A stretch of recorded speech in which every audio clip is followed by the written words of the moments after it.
estamos de volta, ainda conversando aqui no estúdio com o Dr. Alexandre Bucci, médico geriatra e pesquisador sobre memória e envelhecimento na Faculdade de Medicina da USP, e a doutora Gislaine Gil, doutora em Ciências pela Faculdade de Medicina da USP e fundadora do Vigilantes da Memória. E agora, nesse segundo bloco, vamos tentar então passar para o nosso telespectador algumas dicas bem práticas. Como é que a gente pode, por exemplo, fazer um exercício para reter melhor a nossa atenção? Boa, Lina. Então, olha que interessante, né? Nós estamos entendendo que a memória são várias as etapas.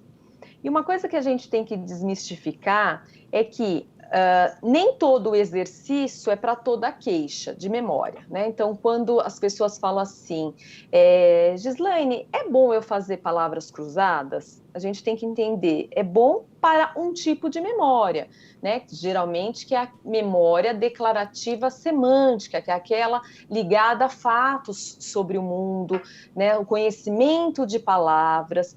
Mas, como você está falando, né, Lina, ela não é boa para a atenção. Por quê? Porque a atenção ela está em outra região do cérebro, né? Ela está na região pré-frontal, diferente das palavras cruzadas, que está numa área mais temporal superior. Então, eu preciso entender qual é a queixa para dar realmente um tipo de atividade específica para essa queixa. Então, prestar atenção. Eu queria que você citasse tipo um ou outro exemplo bem prático assim, para a gente poder, para o telespectador poder fazer em casa o exercício. Isso. Então, prestar atenção, a primeira coisa você tem que identificar no seu ambiente se não tem barulhos ao redor. Então, vamos imaginar que o nosso telespectador esteja lendo, né, algo num livro. Então, a primeira coisa que ele vai verificar aquele ambiente, ele está barulhento? Então, ele vai desligar o celular, ele vai fechar a porta, fechar a janela. Depois, Lina, ele pode pegar um anteparo. O que é um anteparo? É uma régua onde ele vai, no texto, deixar uma linha de cada vez aparecendo. E a cada parágrafo, Lina, é interessante ele grifar com uma caneta marca-texto 2 palavras que chamem a atenção daquele texto.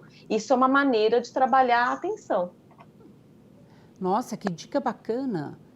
Doutor Alexandre, e o senhor? Alguma dica prática que você costuma passar para os pacientes em função das principais queixas de memória? Olha, quando a pessoa quer uma dica, assim, que é como a Gislaine falou, né? Existem várias dicas, depende exatamente de qual é a queixa da pessoa, né? Mas, por exemplo, quando ela quer uma dica rápida, como eu faço para estimular meu cérebro? Leitura, é o que eu falo, leitura. Se a pessoa fala para mim, nossa, mas eu não estou conseguindo ler o texto, eu leio uma página, eu tenho que voltar para ler de novo.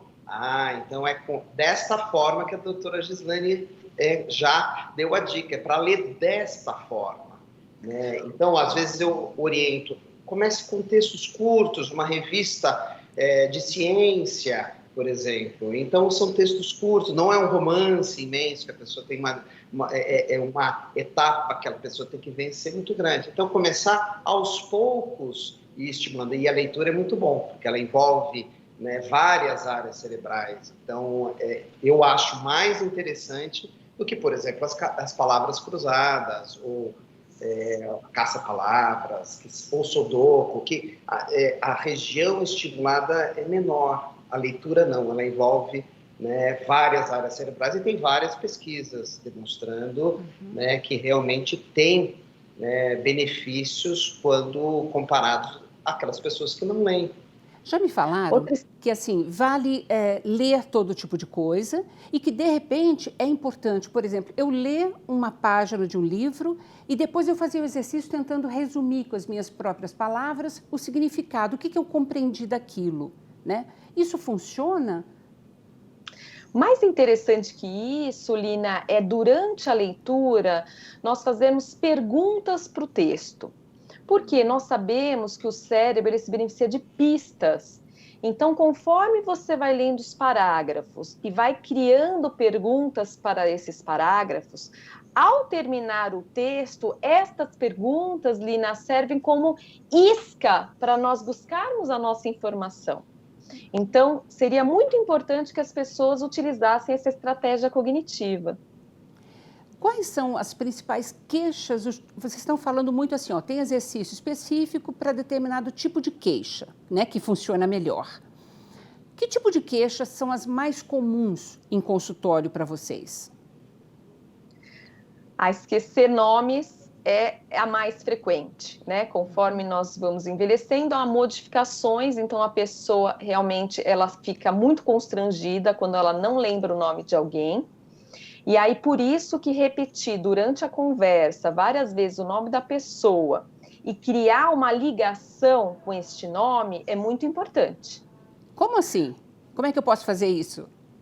Isso, então, por exemplo, se a pessoa se chama Fernando, né? E aí, durante a conversa, a pessoa tem um irmão chamado Fernando, ela tem que dizer a coincidência. Ela tem que gastar um tempo falando, puxa, Fernando, olha que coincidência, você tem o mesmo nome do meu irmão caçula.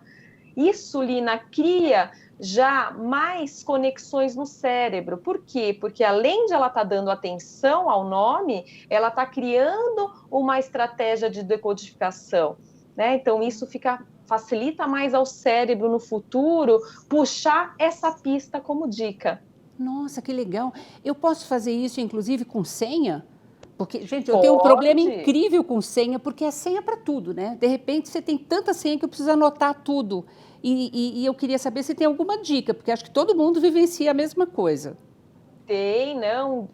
Muitas vezes, Lina, as senhas, elas representam números. As pessoas, elas nem todo mundo gosta de trabalhar com números, mas todo mundo gosta de trabalhar com palavras. Então, é interessante para cada número da senha verificar uma palavra que tenha a mesma quantidade de letra, né? Então, por exemplo, se a senha começa com o número 4, a palavra cada, por exemplo, tem 4 letras. Então, a gente já pode transformar o número 4 na palavra cada, né? E assim sucessivamente, cada número representando uma palavra com a mesma quantidade de senha. Então, isso facilita imensamente a recordação. Ai, adorei essa dica, viu, Gislaine? Doutor Alexandre, quando uma pessoa, mesmo diagnosticada, por exemplo, com uma doença crônica como a doença de Alzheimer, mesmo uma pessoa já diagnosticada, ela pode se beneficiar também com exercícios de memória? Aí precisa ter uma boa avaliação para verificar o quanto essa pessoa ainda consegue executar. Por exemplo, se ela tiver uma falha muito grave na memória para fatos, para a memória episódica, talvez não seja uma boa estratégia você tentar treinar a memória episódica, porque você pode deixar essa pessoa constrangida ou chateada, porque ela não vai desempenhar bem esse tipo de memória. Mas você pode estimular, por exemplo, outros tipos de tarefa, raciocínio, né, a própria atenção, outros tipos de memória, como a memória semântica, como a doutora Gislaine já colocou, né, ou outras tarefas em que você pode minimizar queixa do dia a dia desta pessoa. Acho que a Gislaine pode dar alguns exemplos mais interessantes da forma de como a gente trabalha na reabilitação cognitiva dos pacientes com a demência de Alzheimer. Nesse caso que eu dei o exemplo, uma demência leve. É muito interessante, né, Lina? Porque quando nós estamos falando desses diversos tipos de memória, o que está preservado no início da doença de Alzheimer é uma memória que a gente chama implícita. O que é essa memória? É aquela memória que eu não preciso parar para pensar, para trazer informação. Ela é automática, né? Então, se eu criar estratégias que tenham a ver com essa memória implícita, então, por exemplo, eu treino o nome de uma pessoa, de um cuidador dessa pessoa, né? Com a mesma questão da pessoa entender o nome, relacionar este nome com algo que ela já conhece e repetir em segundos muito específicos, então repetir esse nome depois de 2 segundos, 4 segundos, 16 segundos, 1 minuto. O que nós sabemos, né, com a questão dos dados científicos? Que esse tipo de estratégia, ele acaba entrando nessa memória implícita, facilitando a pessoa, mesmo com a demência de Alzheimer, de aprender fatos novos, né? Então, nós vamos por um outro caminho do cérebro, onde outros tipos de memória estão preservadas, né? Então, essa é a estratégia num programa de reabilitação cognitiva.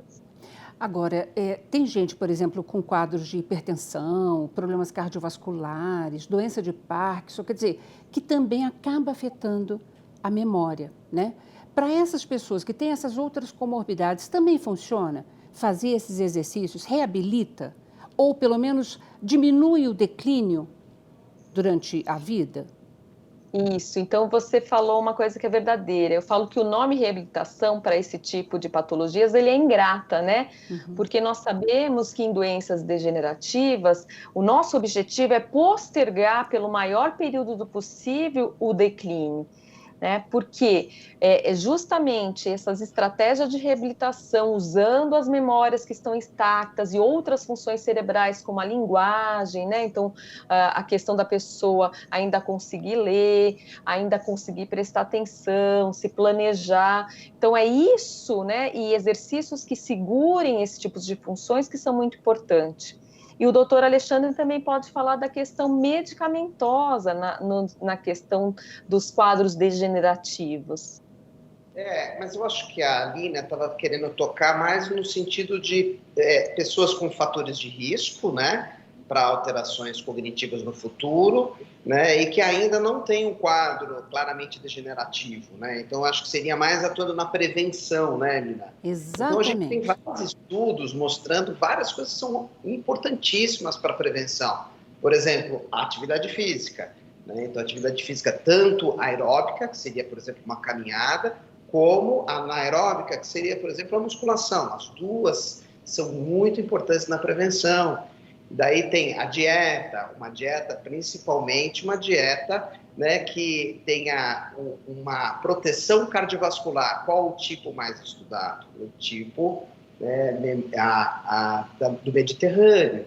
Então, a dieta do Mediterrâneo, se você fizer uma dieta semelhante, não precisa ser idêntica, né, isso já tem vários estudos mostrando que tem a prevenção para o cérebro. Desafios para o cérebro também, né? Como a gente estava falando, todos esses exercícios, desafiando uma nova língua, né? Uma aula nova, um novo curso, né? Tudo que traz desafios, né? Algo que traga propósito. E o convívio com a sociedade, né? Convívio com os familiares, com novos amigos, né? E olhar para o coração. Olhar para o coração é tudo que traz risco para o coração, traz risco para o cérebro. Então, tem que proteger também todos esses fatores e isso vai trazer benefícios. Adorei as dicas. Gente, nosso programa chegou ao fim. Ai, que pena. A gente tem muitas dicas para passar, mas o espaço vai ficar super aberto para a gente voltar a conversar sobre esse tema, tá bom? Muito obrigada, doutora Alexandre e doutora Gislane, pela participação, viu? Obrigada a você, Lina, pelo convite. E agradeço também a você que nos assistiu. Se quiser rever esse ou qualquer outro dos nossos programas, acesse saopaulo.sp.leg.br/TV Câmara SP ou um dos nossos canais nas mídias sociais. Até a próxima. TV Câmara, São Paulo, assista, fique sabendo. Beijo, tchau.